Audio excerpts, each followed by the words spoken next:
شاہ صاحب شکریہ. 23 مئی کو جو سیل ہوا آفس آج ڈی سیل ہو گیا. کن کن سٹیپ سے کن کن مراحل سے گزرنا پڑا ہے اور کیا مشکلات کا سامنا کرنا پڑا؟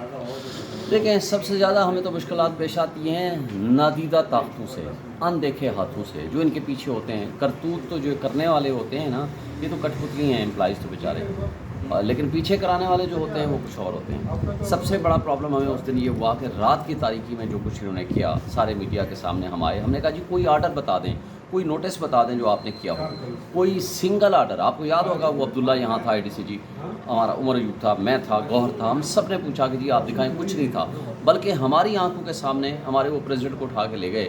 اور نہ صرف یہ کہ اس کے خلاف ایف آئی آر جو کاٹی وہ دہشت گردی کی کاٹی اور کہا کہ جناب انہوں نے فائرنگ کی ہے. سارا میڈیا موجود تھا. یعنی بےایمانی اپنی آنکھوں میں دھول جھونکنے کے مترادف ہے، اور اتنی ڈس آنیسٹی ساری پبلک کے سامنے، پوری میڈیا کے سامنے، پوری قوم کے سامنے، پوری قوم دیکھ رہی تھی. خیر بہرحال اس کی ہم نے ضمانت کرائی. ہم نے فوری طور پر پٹیشن فائل کی. آفٹر ہیئرنگ دی کیس 3 تاریخ کو ہمارے حق میں فیصلہ آ گیا. کورٹ نے لکھ دیا ود امیڈیٹ افیکٹ، یعنی 4th آج ہی جا کر کے اس کو ڈی سیل کریں. لیکن آپ کو پتہ ہے اسی وقت بھاگم بھاگ ہم پہنچے ان کے پاس، سی ڈی اے کے پاس. ہمارا راشد صاحب ہے امپلائی، اس نے لکھ کے دیا. پھر 4 تاریخ کو میں نے لیگل نوٹس دیا، ان سے رابطے کیے، کوششیں کی، نہیں کیا. پھر کنٹیمپٹ نوٹس کی. کنٹیمپٹ میں پھر کورٹ نے آرڈر کیا کہ فوری طور پر ڈی سیل کریں، یعنی آج ہی جا کر کے ڈی سیل کریں اور رپورٹ جمع کرائیں. لیکن پھر نہیں کیا. آج 13 ہے کہ 14 تاریخ ہے؟ 13 تاریخ کو آج پھر جا کر کے جب کورٹ میں لگا تو انہوں نے سب سے پہلا، بلکہ انہوں نے آئی سی اے بھی فائل کر دیا، حالانکہ آئی سی اے مینٹینیبل نہیں ہے. کل کورٹ نے کہا کہ کیوں ڈی سیل نہیں کیا. آج جا کر کے جھوٹ بول دیا کہ جی ہم نے ان کو خط لکھے ہیں آئیں ڈی سیل کرانے کے لیے کوئی آتھورائزڈ افسر مقرر کریں.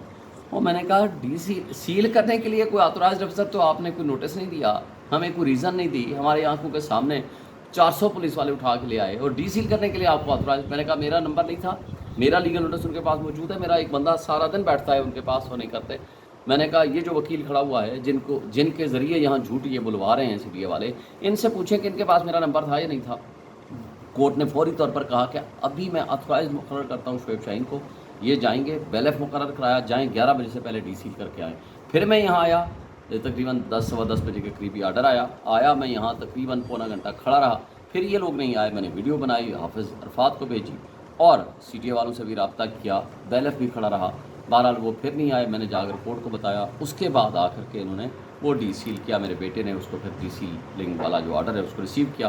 وہ ہم نے پھر کورٹ سے آرڈر واپس لیا. لیکن جو کچھ یہ کر رہے ہیں، جس طرح کی کافی ڈیمیج بھی ہے باہر سے ہم دیکھ رہے ہیں. باہر آپ کی جو پروٹیکشن ایریا تھا وہ ڈیمیج نظر آ رہا ہے. اندر بھی کوئی اس طرح کا کوئی ڈیمیج ہے یا ابھی تو یہ تو دیکھیں آج کھلا ہے، ابھی چیک کریں گے، یہ تو میرا اسٹاف بتائے گا. لیکن جو کچھ انہوں نے کیا ہے، اس ڈیمیج کیا ہے، اس کے اوپر تو ہم ڈیمیج سوٹ فائل کریں گے ان تمام لوگوں کے خلاف جنہوں نے یہ حرکتیں کی ہیں. نمبر 1. نمبر 2 جو کچھ ہے جو انہوں نے ڈی سیل کرنے کے کا آپ یہ دیکھیں گے کہ جو وابڈا والے تھے ان کی بےایمانی دیکھیں، ان کی پوری بلز جمع ہے، ہر چیز جمع ہے. وابڈا والوں نے بجلی کاٹ دی. بھائی تم نے کس کیپیسٹی میں، ان کو کس نے حکم دیا یا ان کو کیسے خواب آیا کہ جناب جائیں اور ان کی بجلی کاٹ دیں بغیر کسی وجہ کے، بغیر کسی آتھورائزیشن کے، بغیر کسی لیٹر کے. یعنی سی ڈی اے کا ہمارا پھڈا ہے، چل جو بھی ہے غلط ہے صحیح ہے، لیکن وابڈا کو کیا تکلیف ہوئی. یہاں سے آپ اندازہ لگائیں وہ کون سے اندیکھے ہاتھ ہیں جو یہ نہیں چاہتے کہ پی ٹی آئی ایک اتنا بڑی پارٹی اپنا سینٹرل سیکریٹریٹ میں بیٹھ کے اپنے کام کر سکیں. کیا دفتر نہیں ہوگا؟